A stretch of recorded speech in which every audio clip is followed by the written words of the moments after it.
तो hello guys, आज हम बात कर रहे हैं आयरन मैन 2 के बारे में, जो आयरन मैन सीरीज़ की सेकंड मूवी है। तो चलिए इस मूवी की एक्सप्लेनेशन शुरू करते हैं। इस मूवी की स्टार्टिंग मॉस्को सिटी से होती है, जहां पर इस मूवी का मेन विलन इवान वैंको दिखाया जाता है, जो अपने बीमार बाप एंटोन वैंको की टेक केयर कर रहा होता है। तभी वहाँ न्यूज़ में टोनी स्टार्क अपनी आइडेंटिटी बताते हुए दिखाए जाते हैं कि मैं ही आयरन मैन हूँ। ये देखकर उसका बाप मर जाता है और वो टोनी से बदला लेने के लिए उसी तरह का एक आर्क रिएक्टर बनाता है और अपना एक सूट तैयार करता है, जिसको वो नाम देता है विप्लैश का। आफ्टर 6 मंथ्स टोनी स्टार्क अपनी न्यू सूट मार्क 4 के साथ स्टार्क एक्सपो में नजर आते हैं। वहाँ पर एक सिटी का डिज़ाइन लोगों को दिखाते हैं और उन्हें कहते हैं ये मेरे फादर हावर्ड स्टार्क का ड्रीम था और अब मैं इसे पूरा करूँगा। शो के ख़त्म होने के बाद टोनी उस शो से निकल रहा होता है, तभी वहाँ पर एक पुलिस ऑफिसर आ जाती है।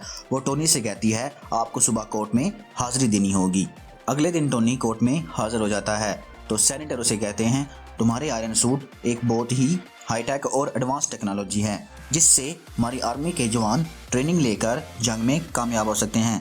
टोनी उनको सूट देने से इनकार कर देता है। वो कहता है वो सूट और मैं एक ही हैं। सूट आपके हवाले करना मतलब खुद को आपके हवाले करना है और मैं ये नहीं कर सकता। तभी वहाँ पर कर्नल जेम रोड्स को बुलाया जाता है।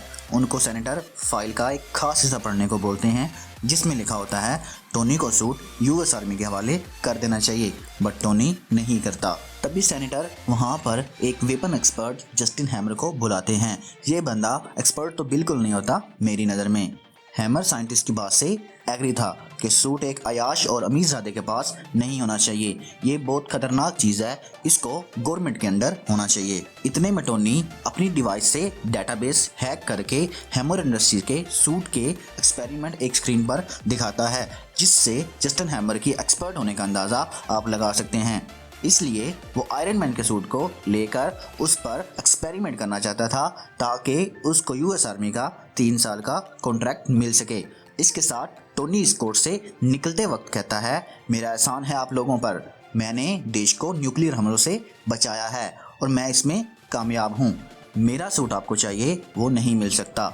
दूसरी तरफ इवान वैंको अपना न्यू सूट रेडी कर लेता है, जिसमें वो मैग्नेटिक हंटर लगाता है और उसको नाम देता है विप्लैश का। अब टोनी स्टार्क के आर्क रिएक्टर में मौजूद पैलेडियम कोर की वजह से काफ़ी ज़्यादा साइड इफेक्ट हो रहे थे, जिससे उसके बॉडी में जहर बन रहा था। जहर की वजह से टोनी की जान को खतरा था। इस वजह से वो कंपनी का सीईओ पेपर पोर्ट्स को बना देता है, कंपनी उसके नाम करके, जिससे पेपर पोर्ट्स काफ़ी ज़्यादा खुश होती हैं। अब उस कंपनी के डॉक्यूमेंट्स पर साइन करवाने के लिए पेपर पोर्ट्स एक लड़की को बुलाती हैं, जो अपना नाम नेटली बताती है, बट हकीकत में वो लड़की शील्ड की एजेंट होती है, जिसका नाम नताशा रोमानोफ होता है। नेक्स्ट सीन में मोनाको सिटी में एक कार रेस हो रही होती है, जिसमें टोनी स्टार्क भी हिस्सा लेते हैं। टोनी जब रेस कर रहे होते हैं, तभी ट्रैक पर अपने सूट के साथ टोनी स्टार्क को मारने के लिए विप्लैश भी आ जाता है। वो अपने इलेक्ट्रिक मैग्नेटिक हंटर से टोनी की कार को 2 हिस्सों में काट देता है और वहाँ पर मौजूद बाकी सब कार को तबाह कर देता है। उस वक्त टोनी के पास अपना सूट नहीं होता। तभी पेपर पोर्ट्स टीवी पर ये सब कुछ देख रही होती हैं। टोनी को उसका सूट देने के लिए हैप्पी गन को कहती हैं। तभी वो अपनी गाड़ी लेकर निकल जाते हैं। वहाँ जाकर अपनी गाड़ी विप्लैश को मारते हैं और टोनी को उसका सूट दे देते हैं। टोनी इस सूट को वियर करता है। तो गाइस, टोनी का ये सूटकेस की फॉर्म में होता है और इसकी ट्रांसफॉर्मेशन मुझे काफ़ी ज़्यादा पसंद होती है और इस सूट का नाम मार्क 5 होता है। अब टोनी अपने सूट से इवान पर काफ़ी वार करता है, बट वो टोनी के हर वार को नाकाम कर रहा होता है। इवान अपने मैग्नेटिक हंटर से टोनी को नेक से पकड़ लेता है, जिससे टोनी निकल नहीं पाता। तभी टोनी उस हंटर को अपने सूट पर लपेट के इवान के सूट का रिएक्टर निकाल कर तोड़ देता है, जिससे उसका सूट ऑफ हो जाता है।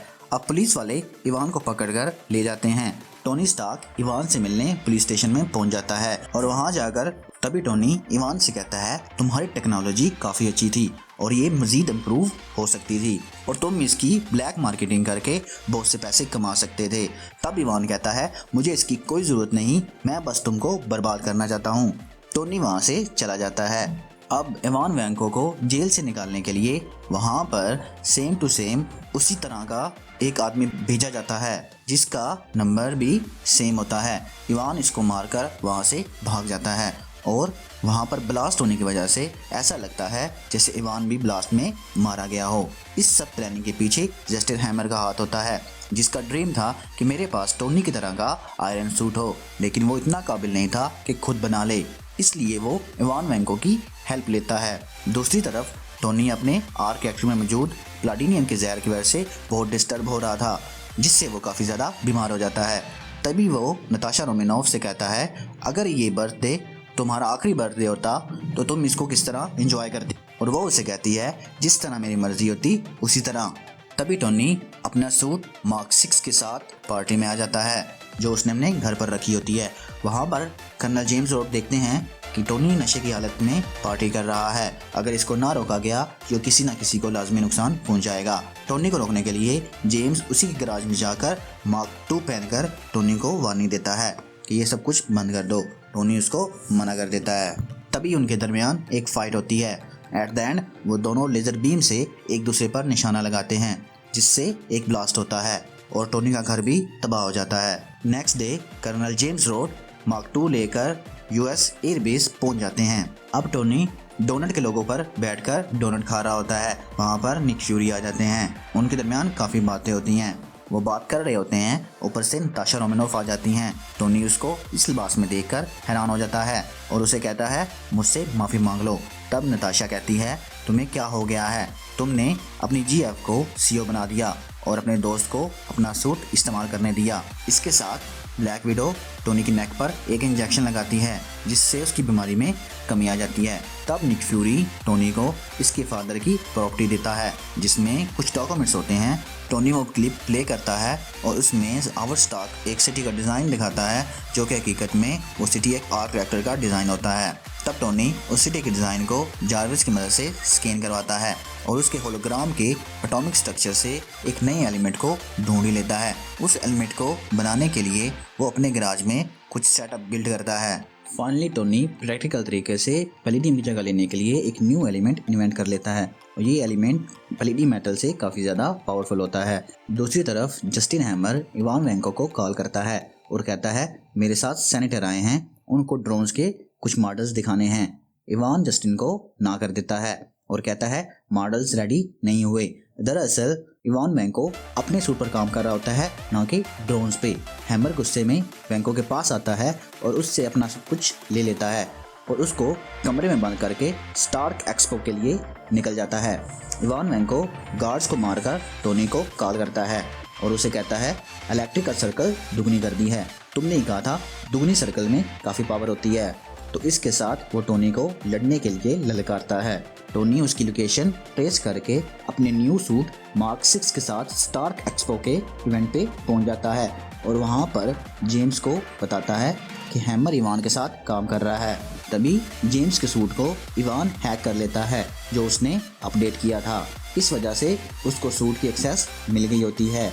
इसके साथ साथ इवान वैंको वहाँ पर मौजूद सारे ड्रोन को हैक करके टोनी पर हमला कर देता है। इसके बाद जस्टिन हैमर अपने आईटी एक्सपर्ट के पास जाता है और अपने ड्रोन्स को बंद करने की कोशिश करता है, बट उसकी कोशिश बेकार जाती है क्योंकि उन ड्रोन्स की सिस्टम की एक्सेस इवान के पास होती है। अब हम आयरन मैन और ड्रोन्स की आपस में मज़ेदार सी बैटल होती है, जिसमें आयरन मैन उन ड्रोन्स की हालत ख़राब कर देता है। इसके बाद नताशा हैप्पी के साथ मिलकर हैमर इंडस्ट्री पहुंच जाती है।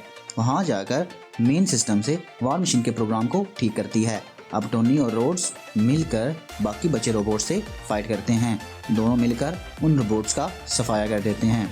अब वहां पर इवान अपने न्यू सूट विप्लैश के साथ एंट्री करता है। उस सूट का आयरन मैन के सूट से काफ़ी बड़ा और उससे ज़्यादा पावरफुल होता है। आयरन मैन उस पर फायरिंग करता है, बट उसका इस पर कोई असर नहीं होता। इवान अपने मैग्नेटिक हंटर से आयरन मैन और वॉर मशीन को पकड़ लेता है। तभी टोनी जेम्स को लेजर बीम छोड़ने को कहता है और इसके साथ वहां पर एक ब्लास्ट होता है, जिससे इवान का सूट डैमेज हो जाता है और टोनी से कहता है हार गया तुम, और अपने सूट को ब्लास्ट कर लेता है। टोनी वहां से सेफली निकल जाता है। इस मूवी के पोस्ट क्रेडिट सीन में निक फ्यूरी टोनी से कहता है कि आयरन मैन को अवेंजर्स इनिशिएटिव में शामिल कर लिया गया है, लेकिन टोनी स्टार्क को नहीं।